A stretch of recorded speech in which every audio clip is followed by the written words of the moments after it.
Hello everybody and welcome to Assassin's Pride episode 2 anime review. Before we get started, I want to thank that guy who left some constructive criticism last week. Constructive criticism, words are easy. Constructive criticism is always good. Thank you for your opinion. But yeah, so what I'm going to do in response to that, I'm going to attempt to give more of my thoughts on things as opposed to just listing things. So hopefully, I don't think that guy's still here, he sounded pretty annoyed, but if he is, I read it and I'm taking it under, what's the word? I don't know the word. Let's get on with it. So yeah, this episode was pretty good. I mean, this show so far hasn't blown me away. It hasn't massively disappointed. Like, it's just kind of there, and I'm fine with that. It's honestly, it's not gone for the tone I thought. I thought we'd have like, it'd be maybe dark is the wrong word, but I thought it'd be more serious, if you were. But it's still early days, you know. Maybe I'm completely overthinking things. But anyway, let's crack on with the episode, jump right in and see what happened and everything. I've got many things to say. I've got at least a few things to say that I remember. So, let's do this thing. Episode begins with the opening, which I don't believe we had last week. I think this is the first time we had the opening. But anyway, about the opening. The song, going back to what I was saying earlier about it not going for the tone I thought, the song for me just didn't match what the show at all. The song was all like sort of light and that, and I was like, nah, you know, I'm not feeling it. It doesn't feel right. Maybe I'll it'll grow on me. But so far I'm like, this doesn't seem right. Doesn't seem to fit. That's just my opinion. I'm sure people will disagree with me and fight me in the comments. So yeah, but episode begins proper. It's doing a checkup on her. I think she's wearing clothes. The camera angle was weird, like she wasn't, but I think she actually was. So it's fine. That's all good and everything. Just go quick. He's a smooth talker. She's not a paladin. She's a samurai, which is the same as him. Keep it a secret. Don't tell anyone. Don't use mana until the tournament. Have fun. Later at school, that dickhead. No, I haven't remembered her name. She takes her book. More on her later, because there's flipping. They did a thing at the end of this episode that, oof, aggravated me a little bit. Hopefully they develop it to not aggravate me. But at the moment, it's aggravated me. We'll get there when we get there. So yeah, dickhead takes her book. And then later, Kufa and Melida are getting spied on by Red and Blue, as I called them when I didn't remember their names. Their names are, Elise is the blue one. The red one is Rossetti. Rossetti? Rossetti. He calls her a prick later, and that's pretty funny. So I'm on board with that. She's Ellie's tutor. Kufa says, no, I can't get on with you, and like smacks her hand away. It was pretty funny, honestly. I wasn't expecting it to be so rude, especially after the last meeting, I guess, they had on the train. He was like super rude. Came out a little bit out of nowhere. It gave me a slight chuckle. I was like, haha, like that.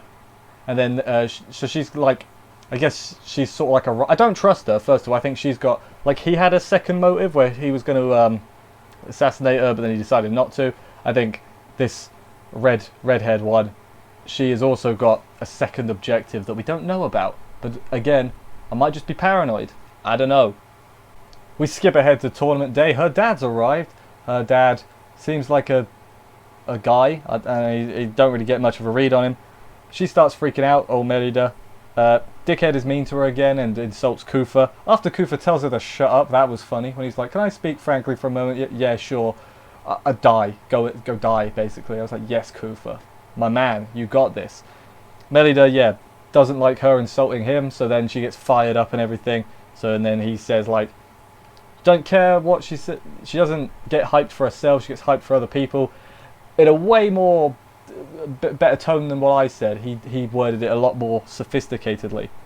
But yeah, Kufa is like, depending on how this goes, we might die. And I thought that's interesting, because obviously the dad's watching, and I think the grandfather is also there. And the grandfather hired him, I think I'm getting this right. I'm just talking this through myself to make sure I'm getting this right, because they like shared a look beforehand. So this is, I guess, to prove to the grandfather that she does have mana, so she doesn't have to die. I think that's what we're going with. But yeah, then Miss Prick sits with him. I can't remember her name already. Rosa? My notes say Rosa, but it's spelled like Rose. But she said Rosa. I have no clue. Do you have a clue? But yeah, let the battle commence. This whole section is just the battle pretty much. Battle begins. Everyone's shook that Melida has magic now. The dickhead is freaking out. She's got crazy eyes. And then at some point she uses up all her mana. I'm going over this quite quick.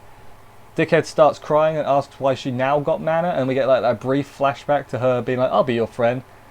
So I'm going to guess Dickhead is really like, what's the word, self-conscious?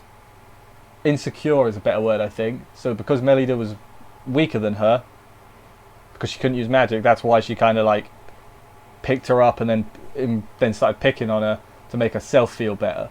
I think that might be what they're going for, just off this episode, and I guess previous episode and the flashback and all that as well.